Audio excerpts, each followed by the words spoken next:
guys, welcome back to my channel where we spill tea left, right, and everywhere in between. Today's video is another mini tea of small stories throughout the week. Consider this your weekly cup of tea. We have Gabbie Hanna returning to social media after a few days off. Ethan Klein calling out Trisha Paytas and worrying about her finances. This year's Streamy Awards and the Ace family officially losing their house. But before we get into all of the tea, let me plug the Hot Tea Twitter account where you can keep up with any updates as well as send us stories that you want us to cover. Also, make sure to subscribe and turn on your post notifications so you know when I post. And if you enjoyed this video, give it a good old thumbs up and comment down anything you want down below. Alright, let's get into the tea. Let's start off with this year's Streamy Award nominations. We're going to take a look into the Creator of the Year as well as Lifestyle/Beauty nominees, as those cover most of the topics on this channel. We know the Streamies are a little bit controversial sometimes. People think they are fake and messy, but let's take a look. The first category that we're covering is Beauty. The nominees are Bailey Sarian, Brad Mondo, Hiram, Miss Darcy, and Nikki Tutorials. We can definitely tell they are choosing to stay away from drama. There is no James Charles or Jeffree Star or Nikita Dragon this year on that list, which is good, mainly because the most dramatic ones are always into scandals, and honestly at this point some of them aren't even beauty gurus because they don't post much beauty related content anyway. And moving on with the lifestyle category, we have Addison Rae, Alexa Rivera, AMP, Avani Gregg, and Brent Rivera. I'm kind of surprised Addison is there since she's a TikToker mainly. That's like her biggest platform, followed by Instagram, but I guess you can say she's a lifestyle influencer since she goes wherever the Kardashians go. And next we have the YouTube Shorts and Breakout creators. Shorts are basically TikTok, but like on YouTube, similar to Reels on Instagram. And for this category, it's obvious that TikTokers will be the majority of nominees. We have whatever this is, 8 Lily, I don't know how to pronounce this, Bella Porch, The Cheeky Boyos, Jake Fellman, and Matt Taylor. And for the Breakout creator, we have Bella Porch, Carl Jacobs, Quentin Blackwell, Strokes Twins, and Tanks. I have a feeling Bella Porch will be winning both of those categories because she's skyrocketed her career this year.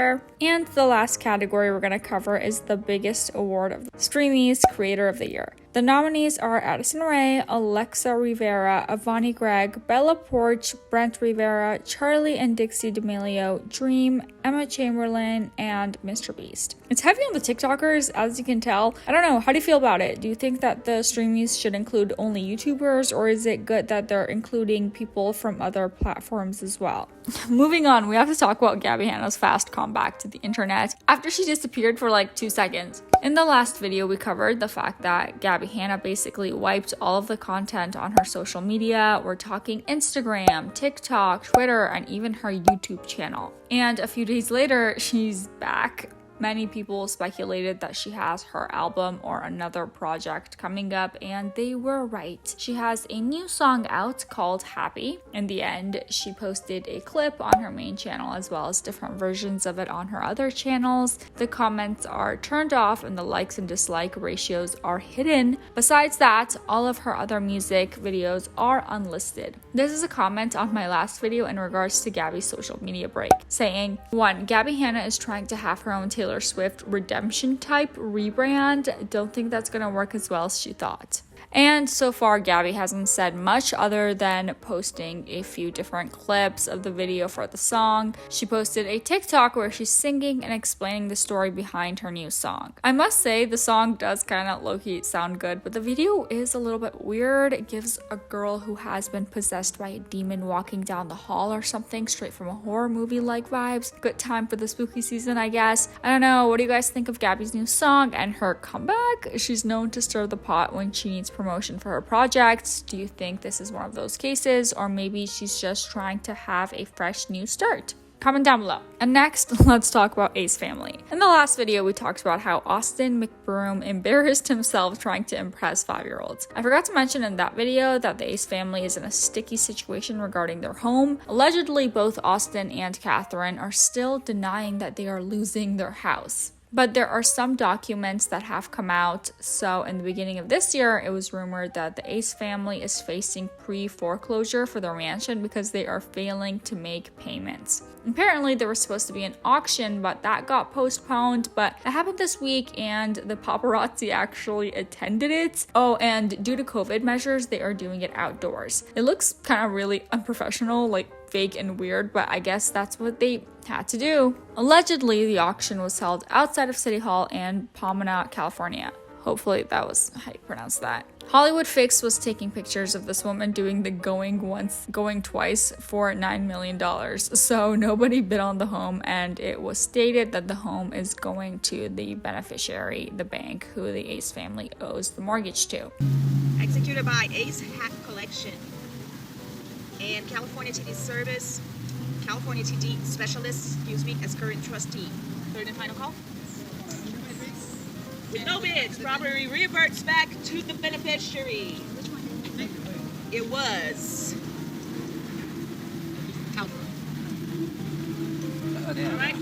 And people are saying that the whole process of evicting them is really long, so it's not known what Austin and Catherine are going to do right now. Here are some of the comments. One person said, "This is what happens when you live above your means. Driving cars they can't afford, buying a house they needed a commercial loan to get, scam your subscribers, charity basketball game where Austin kept the money, holding card giveaways where the car is never given to the viewer, and fail to pay the companies that we've partnered with, the true creators of the Ace Family app and 1212 Gateway. They'll never say that they got evicted. Catherine will say that there was bad energy and vibes from the house. Not sure why they lied about this when it's all public record. They could have just not commented on it, but both Austin and Catherine claimed it was all rumors and their house wasn't in foreclosure. I hope this humbles them and they're able to make better financial decisions for their children's future." A lot of people are thinking that all of the problematic things that the Ace family has done so far is getting to them with this situation. If you guys have followed them, you might know about their multiple scams and strange businesses and lawsuits, not to mention the exploitation of their children for clout, multiple cheating rumors, and so on. And lastly, our main topic for today is Ethan Klein's response about the recent clip of Trisha getting accused of being an ableist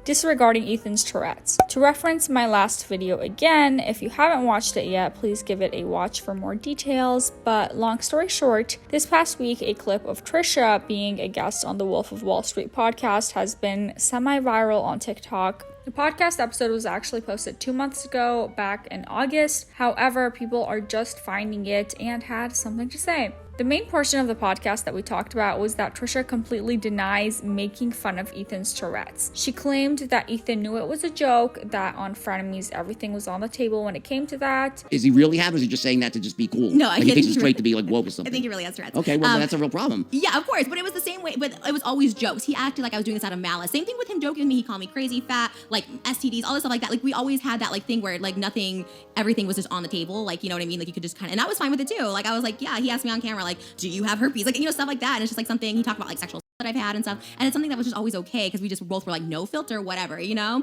But once the show ended, it's like, she's anti-Semitic. She made fun of my Tourette's. So now I'm like an ableist and I'm an anti-Semite and I'm like, oh my God. So you did this podcast with me for 9 months thinking all this stuff, which is... Trisha's point is that Ethan never had an issue, but right after their breakup, he put her on blast, which is absolutely like not true. Anytime Trisha would make a joke about Ethan's Tourette's, he would tell her on the spot that he doesn't feel comfortable with that. Or at least he would let her know that it's probably not a good idea to be joking about it. People who put the clip on TikTok also followed it by adding contradictions of Trisha, including Ethan's Tourette's and what she said about him on Frenemies, her talking about other people trying to diagnose them, anti-Semitic jokes, and more. Overall, just like not good clips, but Trisha contradicts herself all the time, so is this really a surprise? Nope. Tourette's TikTok is a big thing right now. I forgot to tell you. I'm not participating in that. It's people trying to finish a sentence and they can't do it. But that's not, I don't have that issue. But just maybe something with your hand, just put it on TikTok.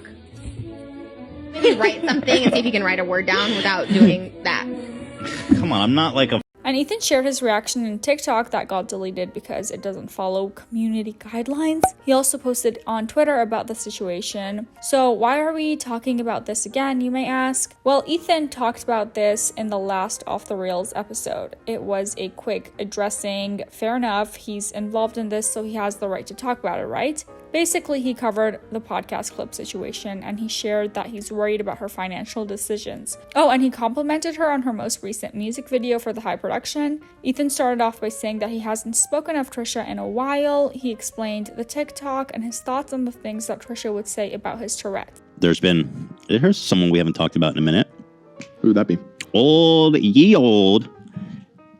My former bestie, Trisha Paytas. He said that he was worried about how she spends her money. They discussed the music video that she made, which was a cover of a song in Hebrew. He was like, the quality of the production is amazing, but no way she's making any money off of this. This is a bad investment for her. I'm just going to be nice about it. Like, the production quality is insanely good. Yeah, I imagine this was a very expensive shoot. You know, they went all out for it, but I'm very concerned about their finances. I know it's none of my business, but what would you say? This is like a $200,000 shoot, I'd say. It could be easily. I mean, water shooting, the makeup, the rain, the lightning. I mean, the location. I mean, getting unless they didn't get permitted, but I mean, it seems like a professional shoot. Yeah, they get permitted. Well, I think he was saying that because Trisha's wedding is coming up soon. She's posted clips of her bachelorette party and she's been doing content around her wedding dress and shoes and engagement halls and so on. And Trisha has been very vocal about having 3 weddings, going to expensive places for their honeymoon, and knowing Trisha's style, it's going to be very, very expensive. Also, Trisha has said so many times that she's bad with money. She has a shopping addiction. She's even confessed to splurging on things out of nowhere all the time. Ethan made comments on the fact that the video required a lot of work, permits for the location, prosthetics for Moses, and he was praising the work, but he was like, this is at least $100,000 to maybe $200,000. And he joked about that 5%, saying Frenemies doesn't make that much money now because there are no new episodes. And that 5% ain't what it used to be, I'll tell you that. Not many people watching Frenemies these days. Oh, I see what you're saying. Yeah, you're 5%. It's not what it used to be. Yeah.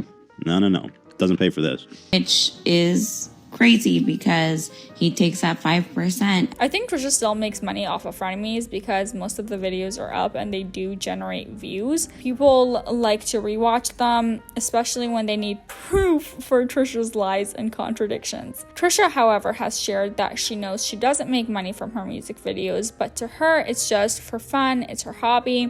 I'm like really blessed. I have so much fun. Like, for me, it's for me. I'm super selfish, but it's really cool that, like, I get to employ all these really cool people and we get to all be creative together and, like, might I add, it is a very expensive hobby. It seems like Ethan still cares about Trisha and Moses' well-being, even though all of the drama has done enough damage. And here is a quick eye bleach to get the thought of Trisha out of your head.